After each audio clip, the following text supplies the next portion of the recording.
اعوذ باللہ من الشیطان اللعین الرجیم بسم اللہ الرحمن الرحیم۔ عزیزان محترم، لقمہ حرام کی انسان کی زندگی میں جو تاثیر ہے وہ بہت عجیب ہے۔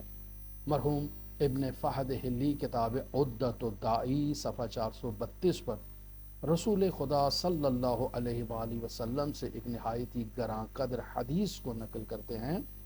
کہ جس سے یہ بات ظاہر ہوتی ہے کہ اگر انسان لقمہ حرام کھاتا ہے تو اس لقمہ حرام کے کھانے سے انسان کی عبادت یعنی نماز قبول نہیں ہوتی ہے۔ انسان اللہ کی بارگاہ میں دعا کرتا ہے، وہ دعا مستجاب نہیں ہوتی ہے۔ عزیزان محترم، کس قدر عظیم مطلب ہے کہ اگر انسان ذرا سی غفلت کر لے اور اپنے گھر میں کوئی لقمہ حرام لے آئے، خود کھائے، اپنی بیوی کو کھلائے، اپنے بچوں کو کھلائے، تو پورے گھر کا نظام درہم برہم ہو سکتا ہے۔ لہٰذا ارشاد فرماتے ہیں من اکل لقمۃ حرام، یعنی جو انسان لقمہ حرام کھاتا ہے، لن تقبل لہ صلاۃ 40 لیلہ، کہ 40 دن تک اس سے نماز قبول نہیں ہوتی ہے۔ یعنی اللہ دروا کے اس انسان کی طہارت کا انتظام کر رہا ہے کہ اب 40 دن تک یہ انسان جو ہے وہ خود کو پاکیزہ کرے، اب اللہ سے گفتگو کرے 40 دن خود کو پاک کرنے کے بعد، یعنی دروا کے انسان اپنا استبراء کر رہا ہے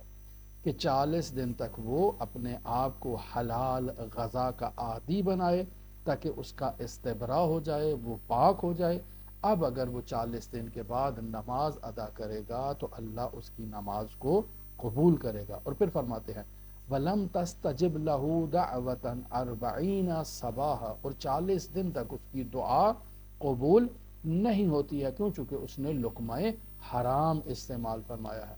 لہٰذا مزید فرماتے ہیں کہ جو چاہتا ہے کہ اس کی دعا اللہ کی بارگاہ میں قبول ہو جائے تو اسے پاکیزہ کاروبار میں حصہ لینا چاہیے، اس کا روزگار پاک ہونا چاہیے،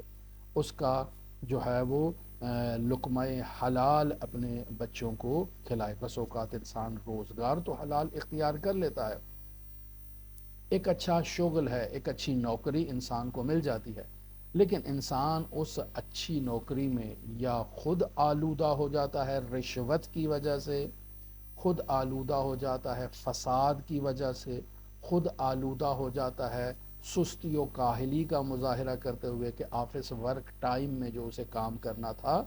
وہ کام نہیں کر رہا، آلسی کا مظاہرہ کر رہا ہے، سستی کا مظاہرہ کر رہا ہے، آفس میں سو رہا ہے، کام نہیں کر رہا ہے، یا بہت ہی آہستہ آہستہ سلولی سلولی وہ کام کر رہا ہے، اور ارباب الرجوع جو ہے نا وہ آگے انتظار کر رہے ہیں۔ انسان تیز کام کر سکتا ہے لیکن جان بوجھ کر انسان وقت ضائع کر رہا ہے، تو در واقع جو لقمہ حاصل کرے گا اس ورک سے، وہ لقمہ حلال نہیں رہے گا انسان کا، کیوں؟ چونکہ انسان نے اپنی جو ورک ٹائم ہے اس کو ضائع کیا ہے۔ یا انسان خود جو ہے وہ باقاعدگی کے ساتھ اچھا کام کر رہا ہے لیکن اس کا جو دوست ہے وہ اچھا کام نہیں کرتا ہے، یا وہ رشوت لیتا ہے، یا وہ لوگوں کو تنگ کرتا ہے اور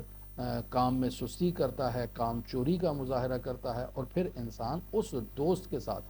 دوستی میں بیٹھ کر اس کا لایا ہوا کھانا کھا لیتا ہے، تو یہ انسان کے لیے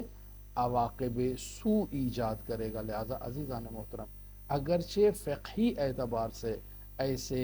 کاروبار میں یا ایسی جو ہے وہ سستی کا مظاہرہ کرتے ہوئے نوکری کرنا اور کام کرنا، اگرچہ فقہی اعتبار سے اسے لقمہ حلال ہی کہا جائے، لیکن عزیزان محترم اخلاقی اعتبار سے اس کے اندر جو ہے وہ ایک تاثیر سوء اور ایک نیگیٹو اثر ایجاد ہوگا جو اس انسان کو تعالی نہیں کرنے دے گا، اس انسان کو ترقی نہیں کرنے دے گا۔ لہٰذا انسان کا یہ وظیفہ ہے کہ وہ حلال کاروبار اختیار کرے، پاکیزہ کاروبار اختیار کرے۔ اگر نوکری بھی کر رہا ہے تو اپنے کام کے ساتھ، اپنے وظیفے کے ساتھ وفا کرے، سستی اور کاہلی کا مظاہرہ نہ کرے، جان بوجھ کر لوگوں کے کام میں جو ہے وہ رخنا ایجاد نہ کرے، قوانین کی پاسداری کرے۔ یہ سب وہ چیزیں ہیں کہ جو انسان کے رزق کو حلال قرار دینے میں اپنا بنیادی کردار ادا کرتی ہیں۔ اور جب انسان ان چیزوں کی رعایت کرتا ہے تو اس کی نماز بھی اللہ کی بارگاہ میں جو ہے وہ قبول ہے، اس کی دعا بھی اللہ کی بارگاہ میں قبول ہے۔ لہٰذا ہم سب کو اس چیز کی رعایت کرنی چاہیے۔ دعا گو ہے خالق متعال ہمیں توفیق دے کہ ہم لقمہ حلال استعمال کریں۔